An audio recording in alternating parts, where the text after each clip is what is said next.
기도하겠습니다.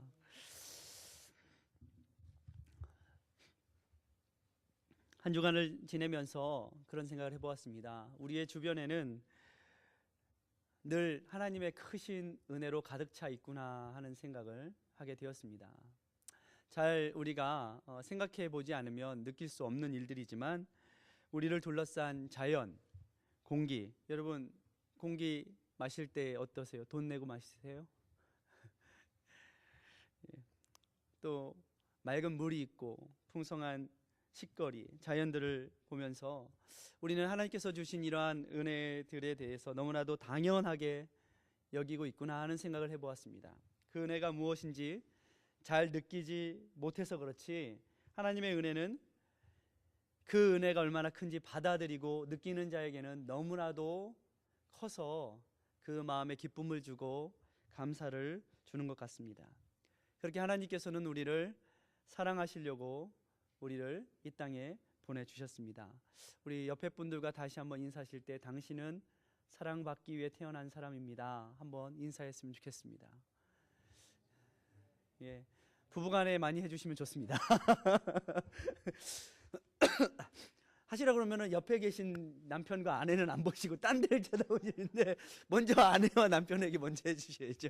예, 여러분은 사랑받기 위해 태어나신 분들이십니다. 최근에 한국에 다녀오신 분의 이야기를 들었습니다. 공항에 내리자마자 씨뿌연 공해 연기 때문에 머리가 아프기 시작하더래요. 그래서 한국에 있는 내내 머리가 너무나도 지끈지끈 아프고 또 숨쉬기조차 곤란하고 무엇인가 이렇게, 한국 사람들은 이제는 대부분의 사람들이 마스크를 쓰고 다녀야 할 정도가 되었다고 합니다. 그렇게 한국에 가보니까 날씨와 기후는 공해 때문에 머리가 아프고, 사회는 이 세월호 사고로 인해서 굉장히 침울한 그런 분위기의 연속이고, 또 교계는 이 구원파의 영향으로 인해서 침례 교회는 굉장히 큰 타격을 입었다고 합니다. 침례교뿐이겠습니까? 사실은 이 신천지가 장로교회로 위장하고 교회들을 세워가지고 이런 사회 전반이 이런 이단 교회들 때문에 굉장히 힘들고 어려운 골머리를 앓고 있는 상황에다가 큰 교회, 대형 교회 지도자들의 이 잘못된 이렇게 말들 때문에 아주 교회 다니는 사람들이 굉장히 욕을 먹고 교회는 다니지 말아야 할 곳처럼 막 이렇게 느껴지는 그런 사회적인 이 분위기가 너무나도 힘들고 어려웠다는 거예요.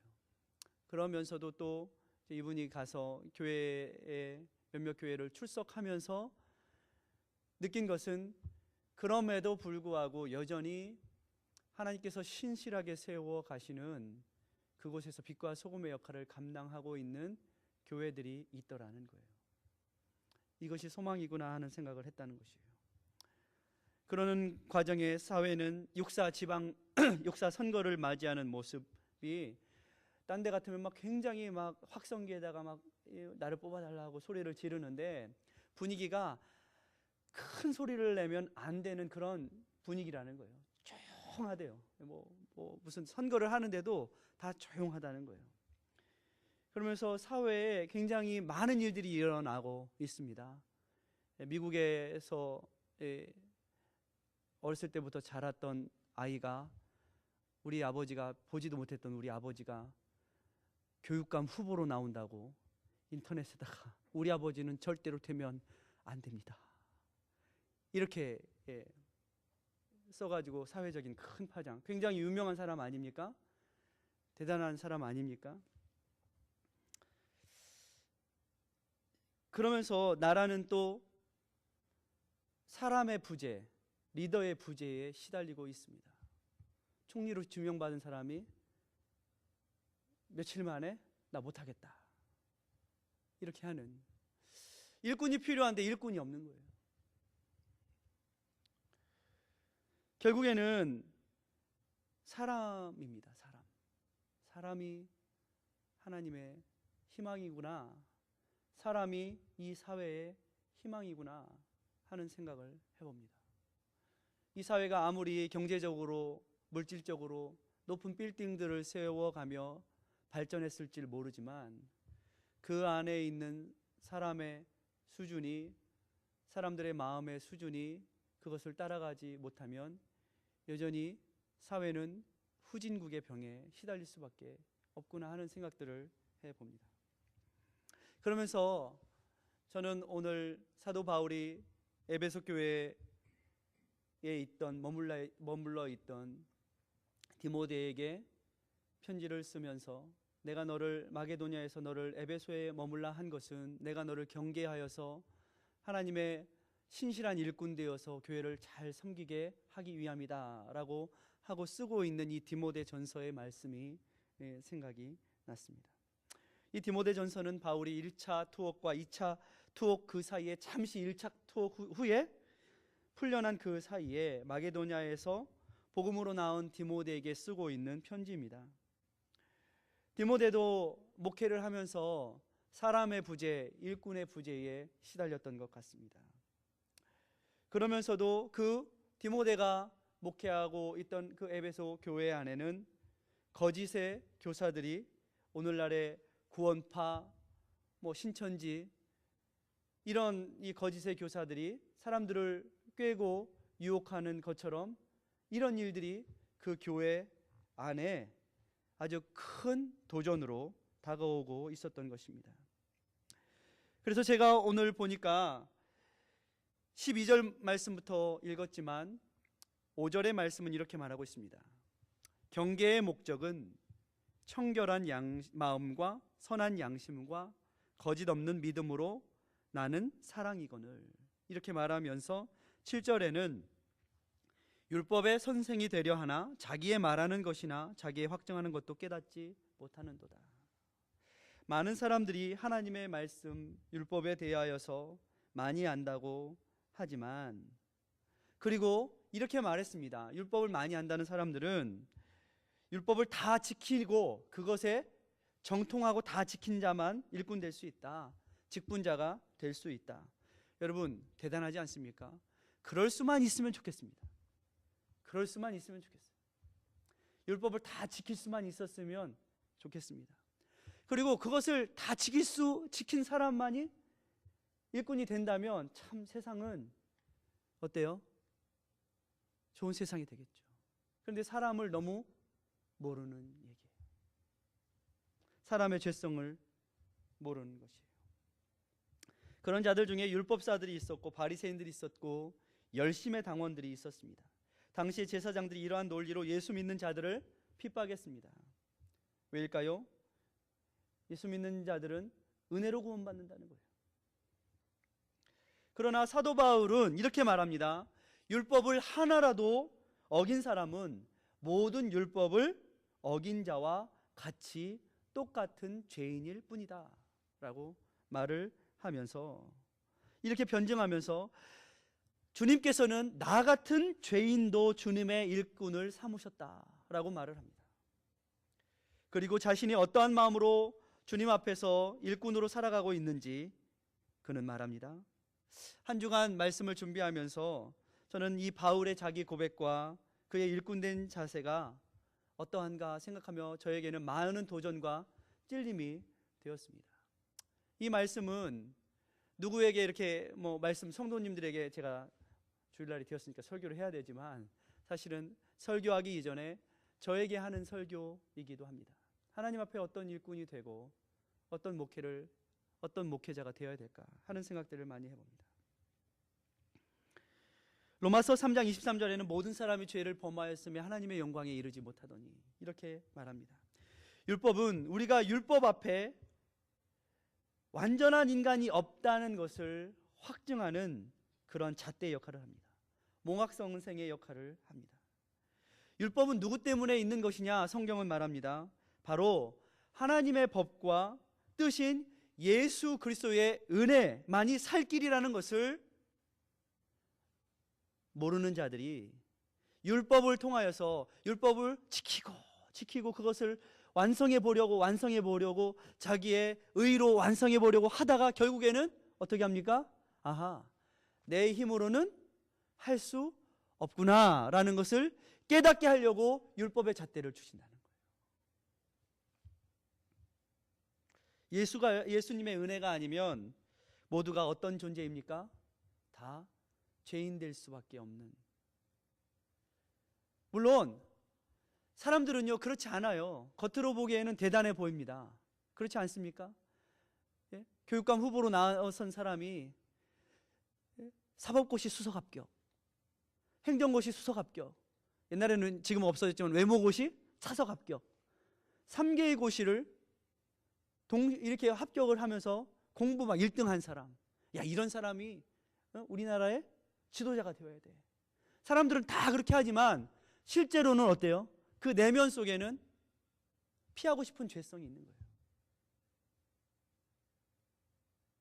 자기의 그 내면의 속에 있는 모든 것들을 속속들이 알고 있는 그 누군가와 대면하고 싶지 않은 거예요. 누구는 알고 있죠? 여러분, 그런 영화가 있지 않았습니까? 나는 당신이 지난 여름에 무엇을 했는지 다 알고 있다. 뭐 이런 영화 여러분 있었던 거 아십니까? 우리는 다 그런 사람입니다. 예외 없이. 그저 우리가 좋은 옷들을 입고 멋있게 보이려고 하기 때문이죠. 저 또한 그렇습니다. 한 주간 이 말씀을 보면서 내 안에 있는 이 뻐꾸기 알이 뭐냐면, 한 사람이 그렇게 말을 했어요. 사단은 우리 안에 욕심에, 욕망에 뻐꾸기 알을 낳아놓는 재주가 있다. 뻐꾸기는요 다른 새들의 둥지를 빼앗아서 자기 알을 몰래 낳아놓습니다. 다른 새들의 이 알을요 발로 이렇게 밀어내가지고 버려버리고 어떻게 해요? 자기 알을 낳아놓으면 그 새가 자기 알인 줄 알고 품어요. 근데 나중에 깨고 나오면 뻐꾸기인 거예요. 뻐꾸기는 자기는 하나도 알만 낳아놓고 노력은 하나도 안 하고 어떻게 해요? 남의 새의 도움을 통해서 자기 새끼를 키우는 거예요. 이게 사단이라는 거예요. 사단은 우리 안에 늘 뻐꾸기 알을 낳아놓으려는 재주가 있어요.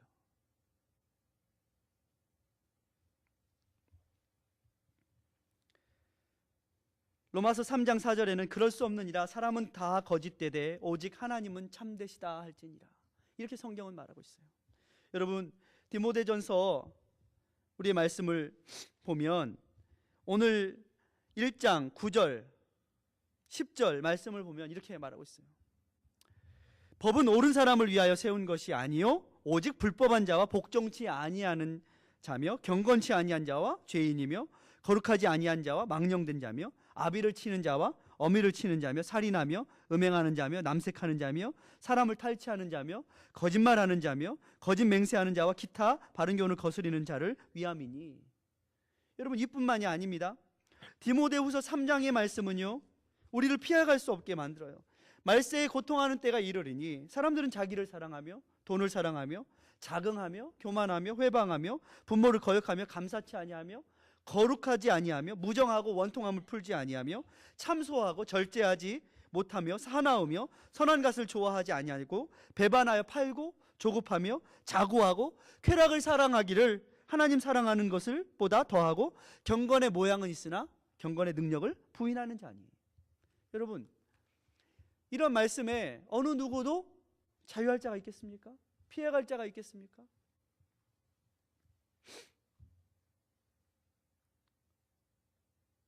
다 돌아보면 인생은 어떤 옷을 입었느냐의 차이지 우리의 속사람은 죄인입니다. 다 부족합니다. 그런데 어떻게 주님은 이런 죄인을 일꾼되라고 하십니까? 참 이상한 논리 아닙니까? 똑똑하고 잘난 사람이 최고인 사람이 일꾼이 돼야지.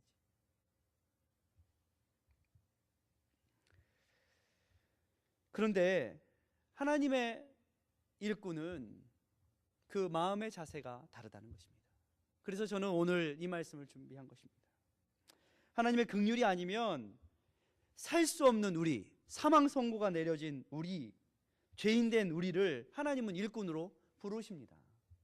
주님을 배반하고 주님을 욕하고 주님을 못 박은 우리를 부르십니다. 왜 부르시는지 모르겠어요. 자격이 없는데.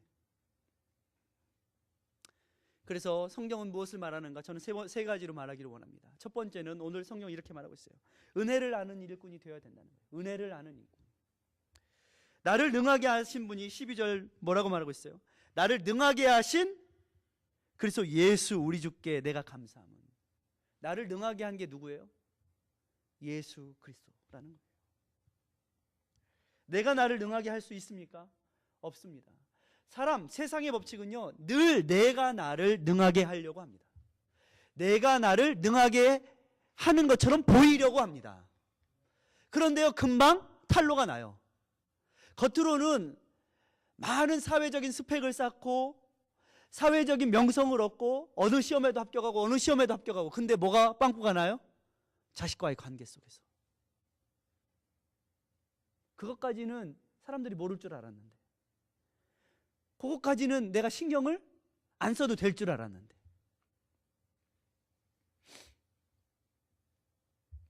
그것은 스스로 속이는 일이죠. 저도 한 주간 저 자신을 돌아보며 정말 내 안에 있는 욕심, 인정받으려고 하는 그 마음, 이런 것들이 있다는 것을 발견을 했어요.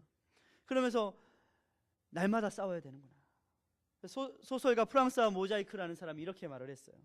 정욕은 우리 마음속에서 하나씩 깨어나서 코를 킁킁거리며 삼킬 자를 찾아 헤맨다. 정욕은 우리 안에 있습니다. 우리의 교만은요, 마치 주머니에 이렇게 넣어둔 송곳과 같아요. 삐죽삐죽 어떻게 해요? 삐져나와서 교만은 자기를 찌릅니다. 그래서 오늘 사도 바울은 자기 자신에 대해서도 이렇게 말해요. 나는 누구라고요? 13절 말씀을 한번 읽어봅시다. 내가 전에는 회방자요, 핍박자요, 포행자였으나. 여러분, 회방자 여러분 일꾼 삼으시겠어요? 여러분 같으면 포행자 일꾼 삼으시겠어요? 여러분 어때요? 여러분 괴수라면 어떻겠습니까? 괴수, 살인자, 괴수. 사도 바울은 내가 일꾼 되면 내가 괴수인데도 주님은 일꾼으로 삼으셨다라고 말씀을 하고 있어요. 무엇을 말하고 있습니까? 지금 우리의 모습은 어떻습니까? 우리는 바울보다 낫습니까? 아니, 이런 자를 어떻게 뭘 충성했다고 직분을 맡기신다고 성경은 말하고 있습니까? 12절에 나를 충성되이 여겨 내게 직분을 맡기시니. 나를 충성되이 여겨. 무엇을 말하냐면 하나님의 일꾼은 이렇게 우리가 죄인됨을 알고 회개하는 자, 이 사람의 일꾼을 맡기시겠다는 거예요. 세상에 누가 자기의 치부를 드러나기 좋아합니까? 아닌 것처럼 꾸미죠. 나는 죄 없다, 나는 이렇게 똑똑하다, 나는 이렇게 완벽하다. 그러면서 사람들은 딱 후보로 나서는 거예요. 그리고 나를 뽑아달라고 얘기를 하는 거예요. 그러나 주님의 일꾼의 자세는 다르다는 거예요. 자기의 죄인됨을 알고 회개하는 자가 일꾼 될 수 있다는 거예요. 내가 회방자입니다라고 고백할 수 있는 자, 나는 포행자입니다, 나는 괴수입니다 라고 솔직하게 고백할 수 있는 사람을 하나님은 일꾼 삼으시겠다는 거예요.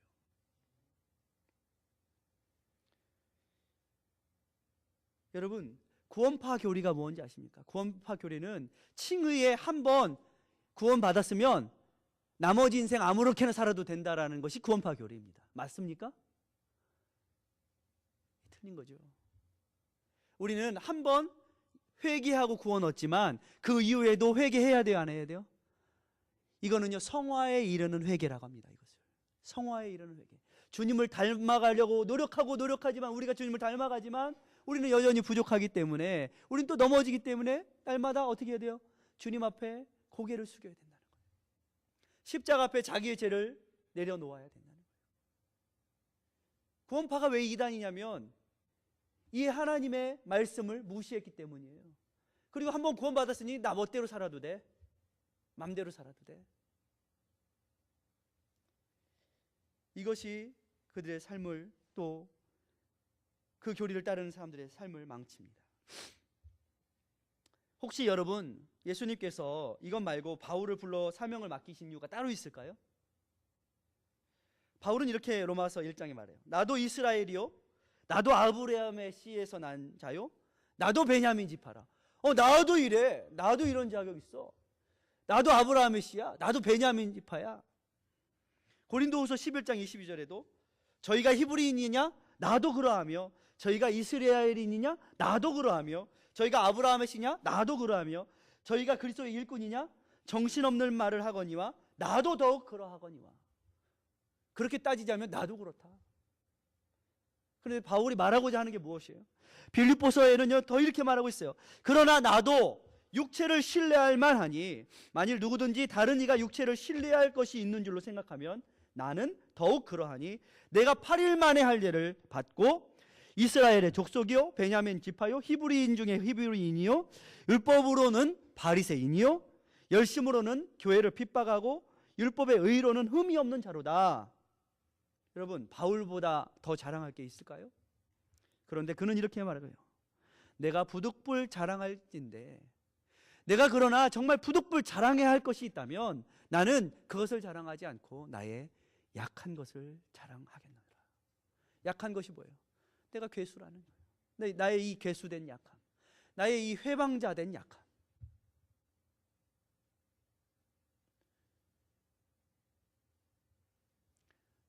어느 후보들이 여러분 제가 서울시 교육감 맡기 위해서 내가 이 아들을, 우리 아들들을, 자녀들을 키우면서 내가 이렇게 못하고 이렇게 못한 거 다시 한번 잘해보기 위해서 만회의 기회를 좀 삼아보겠습니다. 내가 우리 자녀들을 키우면서 이렇게 못했습니다. 이렇게 말하는 후보 보셨습니까?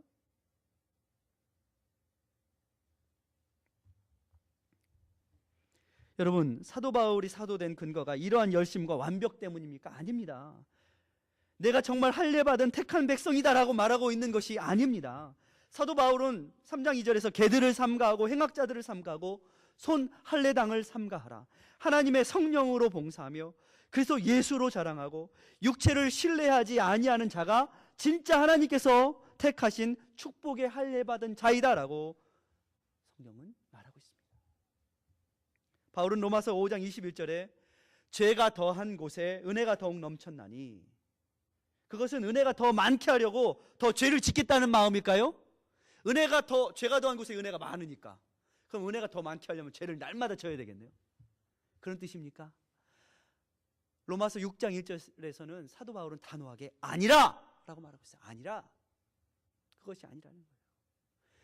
우리의 주변에 둘러싸고 있는 이 하나님의 은혜를 내가 나의 부족과 연약함을 발견함을 통하여서 하나님의 은혜가 그것까지도, 나의 연약함과 나의 부족함과 나의 괴수됨까지도 감싸고 사랑하시는 크신 은혜이구나 라는 것을 내가 발견하고, 이제는 내가 이전에는 숨기고 감추고 나를 완벽하게 보이려고 하는 그 자세로 살아가려는 것이 아니라 오히려 나의 연약함과 부족함을 어떻게 하면 하나님 앞에 충성됨으로, 겸손함으로 이 일들을 다시 한번 잘해볼까, 내 자녀에게 이렇게 했던 것 어떻게 하면 다시 한번 잘해볼까 하는 마음으로 주님 앞에 봉사하겠습니다. 주님의 은혜를 알고 봉사하겠습니다 라는 자세로 나가겠다는 거예요. 이거 사도 바울이 말하고 있는 마음인 거예요. 자기의 죄인됨을 깊이 깨닫고 인식하는 그 순간이 바로 은혜와 맞닥뜨리는 순간이라는 거예요. 우리는 그렇습니다. 다른 사람들에 대해서 우리는 늘 비판하고 불평하고 욕하면서 어때요? 자기의 마음속에는 형제를 용서하고 사랑하라라는 그 마음은 실천하지 못하는 게 인간입니다. 다른 사람의 잘못된 저 사람은 왜 이래? 라고 말하면서 자기는 그 사람에 대해서 지금까지도 계속해서 정죄하고 비판하고 하는 것이 인간의 모습이라는 거예요. 이게 우리의 실존이에요. 마치 나는 자격 있느냐, 마치 나는 내가 재판장인 양 행세하고 있는 것이 바로 우리 인간의 실존이라는 거예요. 여러분, 그때 바로 우리는 은혜의 자리로 나가야 합니다. 내가 누군가를 그렇게 보기 전에 내가 바로 회방자요, 포행자요, 핍박자이구나. 내가 괴수이구나. 그러면 주님의 은혜가 어떻게 해요? 그 은혜를 깨닫는 순간 우리 안으로 몰려오고 우리 안에 있는 그 뻐꾸기 알을 어떻게 해요? 사단이 낳아놓은 뻐꾸기 알을 몰아내는 것이 은혜가. 그래서 은혜 아니면 일꾼은 일꾼 될 수 없는 거예요. 우리가 일꾼 된 이유는 우리가 잘나서 일꾼 되는 것이 아닙니다. 우리는 이렇게 부족함에도 불구하고 주님은 우리를 은혜로 충성되이 여기셔서 나에게 직분을 맡기시니.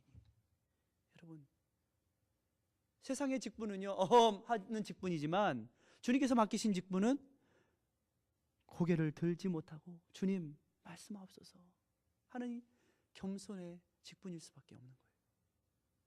두 번째는 이것입니다. 주님은 우리에게 믿음 있는 일꾼이 되라라고 말씀하십니다. 여러분, 그리스도의 일꾼과 세상의 일꾼은 그 시작이 다르죠. 세상의 일꾼의 자신감은 자기 능력, 자기 자랑, 자기 학벌, 스펙. 그래서 모든 학생들이 다 어떻게 해요? 미국으로 다 왜 언어 연수 오는지 아십니까? 자기 이력서에다 한 줄 더 쓰려고. 그래서 돈을 들여요. 어머니 아버지 등골 빠지는지 모르는데. 예? 여러분, 그러나 부끄러운 박사하기보다 떳떳한 석사가 낫지 않습니까? 여러분, 아니 학사가 아니라 고등학교 졸업장이라도 떳떳한 고등학교 졸업장이 나은 것입니다. 거짓의 박사하기보다. 그것이 사람을 얼마나 힘들고 어렵게 상처받게 합니까? 예수님의 일꾼은 세상이 믿는 그것을 믿는 것이 아니에요. 예수의 십자가의 능력, 낮아짐의 능력, 겸손의 능력, 우리를 위해서 죽으시는 그 능력을 믿는 거예요. 죄의 큰 영향과 권세를 이겨내시는 그 능력을 믿는 믿음이 우리의 자신감이라는 거예요. 여러분, 우리의 능력이 뭐예요? 예수님 믿는 게 능력 아닙니까? 십자가가 멸망하는 사람들에게는 미련한 것입니다. 그러나 구원을 받는 우리에게는 하나님의 능력이 되는 것입니다. 로마서 4장 5절에는 우리가 의롭다, 흠이 없다, 완벽해라는 칭찬을 받을 만한가라고 말합니다. 아니라는 거예요. 로마서 4장 5절은 사도 바울이 이렇게 말하고 있어요. 이를 아니할지라도 경건치 아니한 자를 의롭다 하시는 이를 믿는 자에게는 그의 믿음을 의로 여기시나니. 여러분, 일한 것 없이 여러분 월급 받아보셨어요? 아이고 좋아라. 일도 안 했는데 월급 받으면 얼마나 좋아요. 일한 것이 없이 하나님께 의로 여기심을 받는 사람이 진정한 행복이 있다라는 거예요. 세상은 그렇지 않아요. 세상에는요 반드시 대가가 따릅니다. 공짜가 없습니다. 세상에는 공짜가 없어요. 주는 만큼 일 시킵니다. 여러분, 그런데 성경은 이런 말씀들이 있어요. 마태복음 20장을 보면 늦게 포도원 꿈꾼으로 왔어요. 마치 어때요? 일 다 끝나가는데 저녁 6시에 일 끝나는데 5시에 들어왔단 말이죠. 그런데 주인이 하루 품삯을 다 주네. 아이고 수치 맞았다. 이런 경우가 있습니까? 한 것도 없이 한 데나리온의 삭스를 밟는 늦게 온 품꾼. 요한복음 4장에는 남편이 5이나 되는 우물가의 여인. 그런데 예수님은 그를 선대하셔서 사마리아의 복음을 전하게 그를 사용하세요. 그녀를. 누가복음 15장에 보면 세상의 방탕에서 돈 다 가지고 방탕하다 돌아온 아들을 아버지가 어떻게 해요? 송아지를 잡아라. 살찐 놈으로, 좋은 놈으로 잔치를 벌여요. 다윗이 우리아의 아내 밧세바를 취하고 거짓말과 살인으로 꾸미고 나단께 책망을 받지 않습니까? 그리고 나서 시편 32편에 그는 그렇게 말해요. 죄의 영향과 잔인함을 경험한 다윗이 깨달은 것은 은혜의 깊이였어요. 음욕과 거짓말, 살인, 그리고 침상을 적시는 그 가운데서의 회개. 죄의 값이 이렇게 무서운 것이구나. 그는 깨달으면서 그는 밤새 눈물을 흘리는 거예요. 회개예요. 그리고 그는 이렇게 글을 씁니다. 시편 32편에 그 불법을 사하심을 받고 그 죄를 가리움을 받는 자는 복이 있나니. 여러분, 세상의 기준으로라면 모를 일 아닙니까? 어떻게 이런 일이 있어요? 왜 다윗과 같은 간음자, 남의 아내 여자를 취하는 간음자, 거짓말쟁이, 거짓말해가지고 남편 우리아를 죽이잖아요. 살인자, 모반자. 왜 그런 다윗을 왕으로 삼으시는지. 또 밧세바는 어떻습니까? 밧세바. 여러분, 밧세바도 똑같이 간음하지 않았습니까? 예? 뭐 다윗만 간음했어요? 그런데 밧세바를 예수님의 족보에다 올려놨어요. 뭐 이런 일이 있어. 그래서 어떤 사람들은 성경에 이런 이야기가 있으니 난 예수 못 믿겠다는 거예요.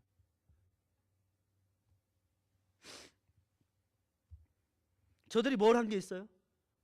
뭘 한 게 있죠? 잘한 게 뭐예요? 늦게 온 품꾼, 돌아온 탕자, 남편이 5이나 되는 우물가의 여인, 죄악으로 얼룩져 책망받은 다윗. 뭘 잘한 게 있어요? 그저 죄송하고 미안한 마음으로 나는 아무런 능력도 권리도 없으니 그저 종처럼 대해 주십시오. 탕자의 아들이 와가지고 어떻게 말해요? 종처럼 대해 주세요. 나는 아무런 권리가 없습니다. 그런데 아버지는 어떻게 해요? 잘 왔다. 고개를 들지 못하고 눈물을 흘리며 주인의 긍휼과 은혜만 믿고 바라는 저들을 주님은 받아들이시는 거예요. 그런데 그것에 대해서 옆에 지켜보고 있는 사람들이 꼭 있죠. 그래서 율법은 우리가 죄인됨을 가르치지만 율법주의는 경쟁의식과 교만을 부추깁니다. 그것이 바로 율법주의예요. 반면에 일찍 온 품꾼들 어땠어요? 일찍 온 품꾼들, 집에 머물러 있던 탕자의 형, 여인을 조롱하고 정죄하던 바리새인들 어땠어요? 고개를 향하 들고서 나는 저들과 같지 아니하니. 형은 말합니다. 아버지 나에게 해준 게 뭐가 있다고 저 동생 저 녀석한테는 송아지 잡고 나는 아무것도 없지 않습니까? 일찍 온 품꾼들은 말합니다. 아마도 일은 안 하고 아마 늦게 온 품꾼들이 어떻게 대우받나만 지켜봤던 것 같아요.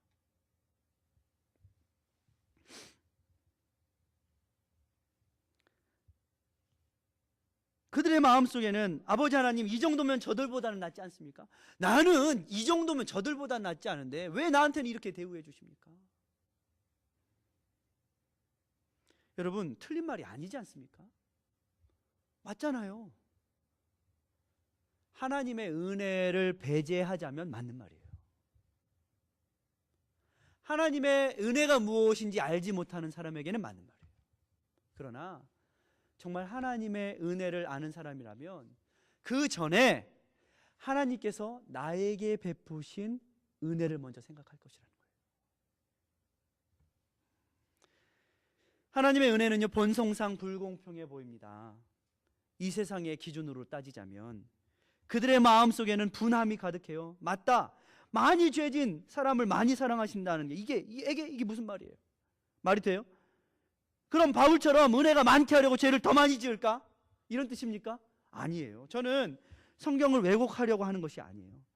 죄를 짓고도 뻔뻔한 자, 회개치 않는 자, 비교컨대 자기가 누구보다도 자격 있다고 하는 자, 이런 사람까지도 일꾼으로 세워야 된다는 뜻이 아니에요. 제가 말하는 것은 내가 이렇게 죄인입니다 라고 고백하고 회개하고 인정하는 자가 바로 하나님 앞에 바른 자세로 하나님의 일을 할 수 있는 자가 될 것이라는 것입니다.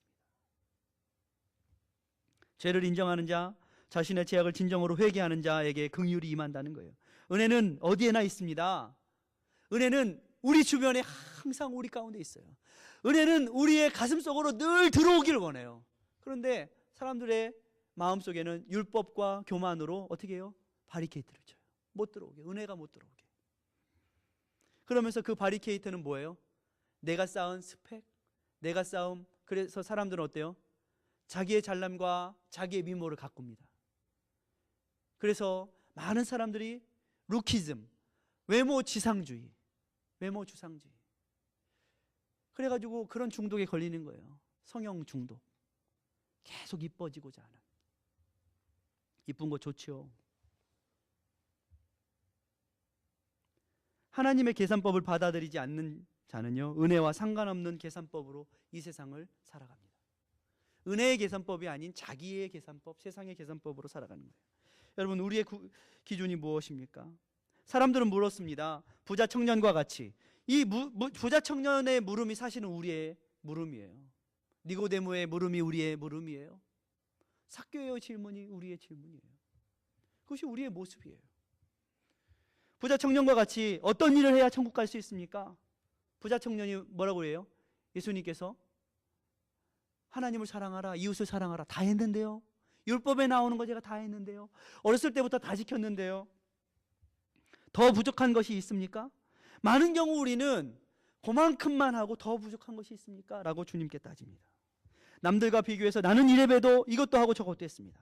조용히 찾아온 두 제자들과 어머니처럼 어떤 일을 해야 남보다 더 높은 자리에 앉을 수 있습니까? 주님, 높은 자리에 앉혀주세요. 어떤 일을 해야 직분을 받을 수 있습니까? 라고 묻습니다.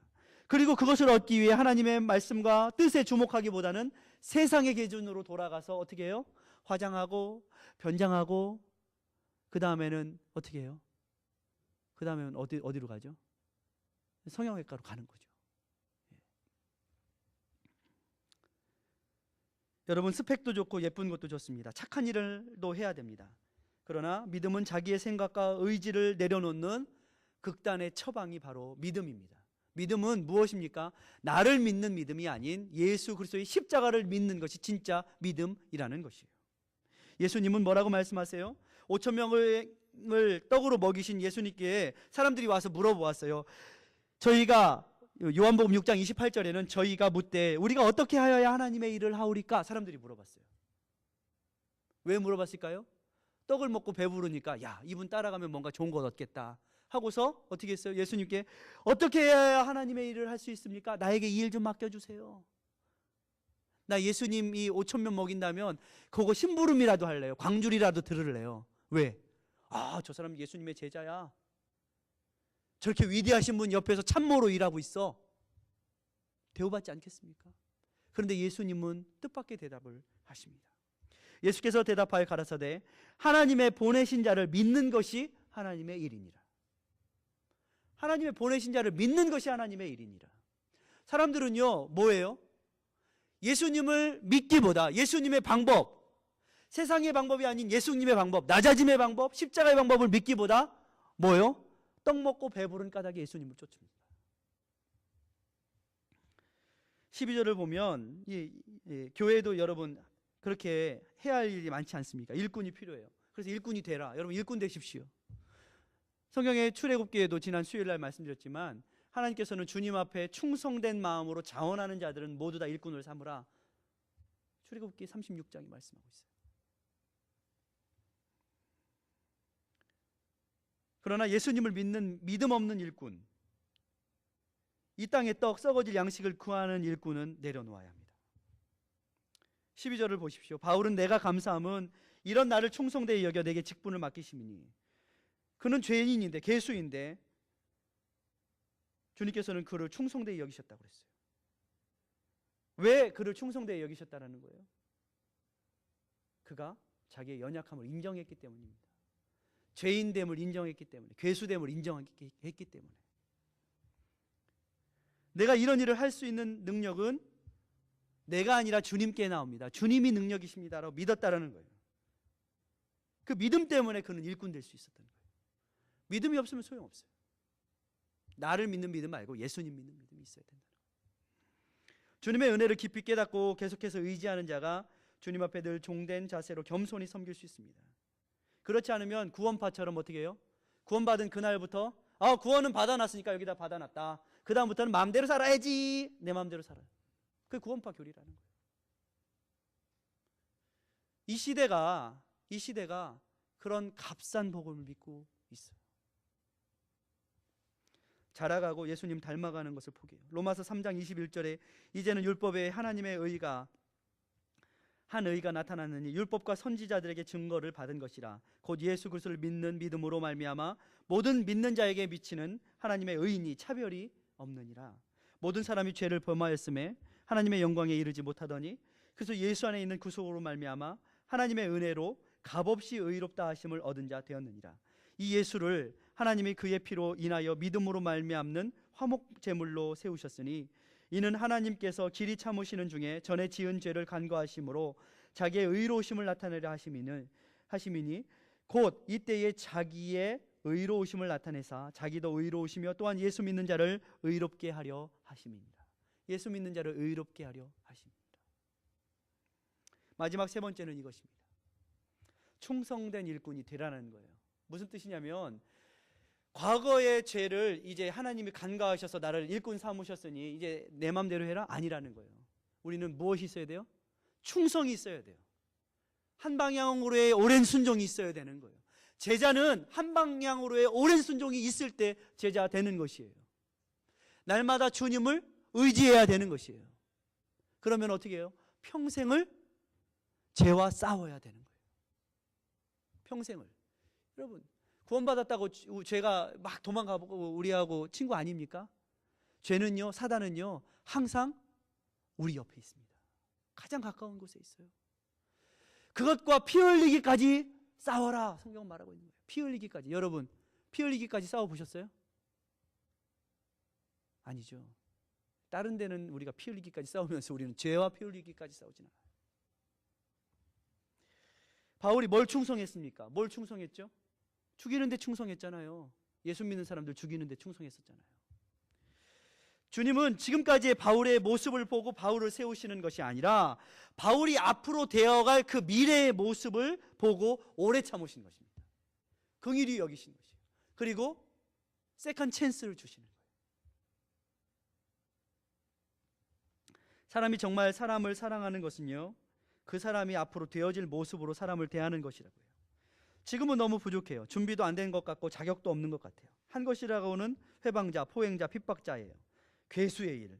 그래도 내 힘이 아닌 주님께 능하게 하시는 힘으로 하겠다는 겸손과 순종, 자기 부인, 그리고 자기의 죄인됨을 인정하고 회개하는 자는 어떻게 하라고요?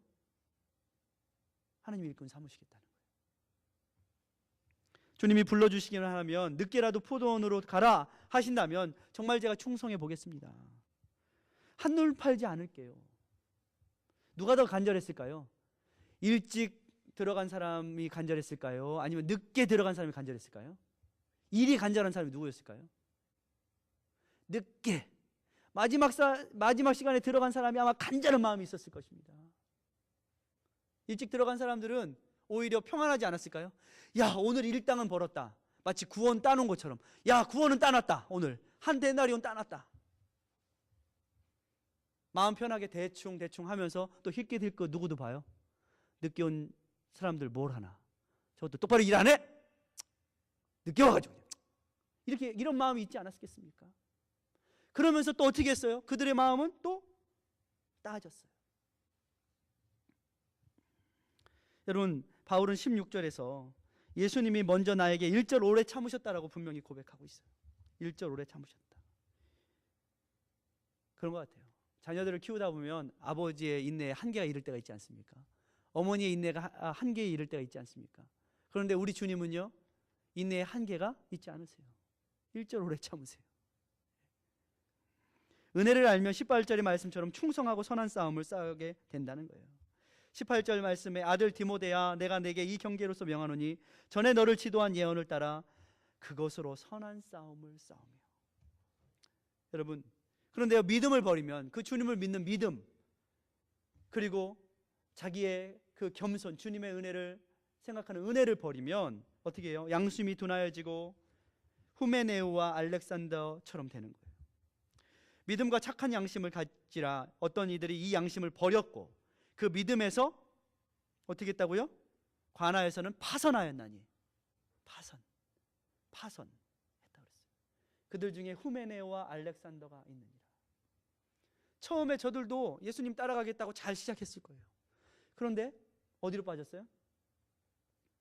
우리나라 가다가 어디로 빠지죠? 삼천포로 빠지는 것처럼.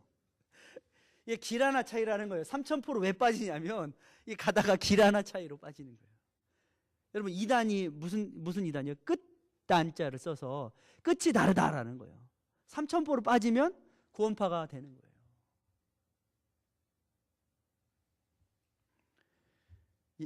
후메네오와 알렉산더가 믿음에 파선하였다 그랬어요. 자기를 믿으면, 여러분, 예수님을 믿지 않고 십자가를 믿지 않고 나를 믿으면 여러분 따지게 되어 있어요. 마치 늦게 온 품꾼들에게, 일찍 온 품꾼들이 어떻게 했어요? 주인에게 따졌잖아요. 주인에게 가서, 주인님 어찌 이럴 수가 있습니까? 아니 나도 한 데나리온, 쟤도 한 데나리온, 이게 뭐 이런 계산법이 있습니까? 왜일까요? 은혜의 계산법을 모르기 때문에. 은혜의 계산법을 모르기 때문에 그런 거예요. 믿음의 계산법을 모르기 때문에. 믿음이면 값없이 주시는 그 은혜를 모르기 때문에 세상의 방법으로 가서 따지는 거예요. 그게 바로 율법주의인 거예요. 율법주의. 율법주의는 그런 경쟁의식을 부추겨요. 교만을 부추겨요. 율법주의가. 저들이 받을 은혜의 품삯을 가지고 은혜를 베푼 주인에게 선으로 우리를 대하신 주님께 악하다라고 판단하는 거예요. 주님이 판단자이신데 내가 판단자가 돼서 주님을 따지고 주님을 판단하고 주님이 나쁘다라는 거예요. 주님께서 뭐라고 말씀하시죠? 내가 너희들에게 선하게 대함으로 너희들이 나를 악하다 하느냐? 주님 부르시는 거예요. 왜일까요? 나는 자격 있어 라는 그 교만 때문에 그렇습니다. 나는 주인에게 가서 따질 자격이 있어. 맡은 자들이 구할 것은 충성이라고 고린도전서에는 말씀하고 있습니다. 나에게 주시는 일에만 충성하면 돼요. 어찌 종이 무슨 일을 하고 돌아와서, 예수님이 이렇게 말하고 있어요. 나 이렇게 일 많이 했으니 이제 주인님 나 좀 쉬어야 되겠어요. 아, 나 좀 쉬어야 되겠어요. 배 째세요. 이런 종이 종입니까? 아니라는 거예요. 주님은 어떤 종이 일을 하고 돌아와서 또 주인이 다른 일을 시키면 그 종이 어떻게 해야 된다고요? 그 일을 해야 되지 않겠느냐. 종에게는 나는 없는 거예요. 은혜를 아는 종은 억지로 종이 아닌 스스로 된 종. 여러분, 바울은 자기를 스스로 된 종이라고 표현하고 있어요. 스스로 된 종은 뭐 때문에 스스로 된 종이 되죠? 구약의 말씀에 보면 스스로 된 종은 주인의 은혜가 감사해서 내가 평생을 주인을 섬기겠습니다라고 자기가 가서 어떻게 해요? 재판장 앞에 가서 나 귀뚫어 주세요. 나 이 주인 평생 같이 살래요. 내가 이 주인 섬길래요. 그러면서 모든 사람들 앞에 자기의 귀를 뚫는 것이 바로 스스로 된 종을 말하는 것입니다.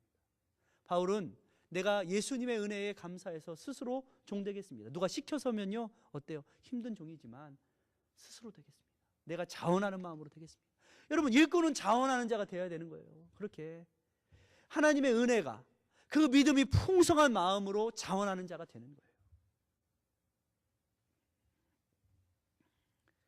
은혜를 아는 종은 그렇게 주님 앞에 겸손의 자세를 견지합니다.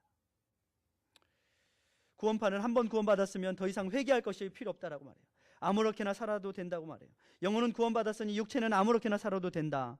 여러분, 기독교 이단 중에 초대교회에 이런 이단들이 있었습니다. 이것이 구원파 교리고요. 받아놨으니 나는 이제부터 아무것도 안 해도 돼. 이것이 바로 교만과 거짓의 교리예요. 우리는요 그리스도의 장성한 분량으로 자라가야 돼요. 말씀도 봐야 돼요. 기도도 열심히 해야 돼요. 평생을 해야 돼요. 나 왕년에, 이 왕년에가 문제예요. 왕년에. 옛날에 한때, 여러분 맞아요. 우리가 피곤하고 우리가 육체가 늙어가고 나이가 들어가고 힘이 없고 이래서 못하는 거요. 여러분 이해합니다. 이해할 만한 일들이에요. 성도들을 볼 때에 어떻게 날마다 청년같이 합니까? 할 수 있어요 없어요? 못해요. 그럴 수가 없어요. 그러나 그런 열심은 아니더라도 노련미는 좀 생겨야 돼요. 성숙함은 생겨야 돼요. 뭐예요? 주님 앞에 그런 열정은 식었지만, 여러분 부부간에 열정으로 사시는 분 계세요? 아직까지도? 열정은 식지만 어때요? 정이 생기잖아요. 그 다음부터는 정. 말하지 않아도 아는 그 정. 그렇게 성숙한 모습. 주님 앞에 내가 청년 때 그 은혜 받았을 때 그 뜨거움은 없지만 그래도 꾸준히 성실함으로 하는 그것. 그렇게 주님 나라 가는 그날까지 우리는 그렇게 해야 된다는 거예요. 은혜를 아는 일꾼, 믿음이 있는 일꾼, 충성된 일꾼은요 그렇게 성령의 열매를 맺어 가는 것입니다. 끝까지 충성하십시오. 끝까지 죽도록 충성하면 주님께서 썩지 아니할 생명의 면류관을 주시겠다라고 약속하고 계십니다. 기도하겠습니다. 은혜의 주님 감사합니다. 우리가 주님의 일꾼 되는 것은 내가 잘나서가 아니로 내가 회방자이고 포행자이고 핍박자이고 괴수인데도 불구하고 1절 우리에게 오래 참으셔서 나를 충성되이 여기시는 그 사랑과 긍휼과 은혜에 직분 맡기심인 줄 믿습니다. 여전히 우리는 죄와 싸워야 하고 여전히 우리는 부족하고 연약합니다. 아무리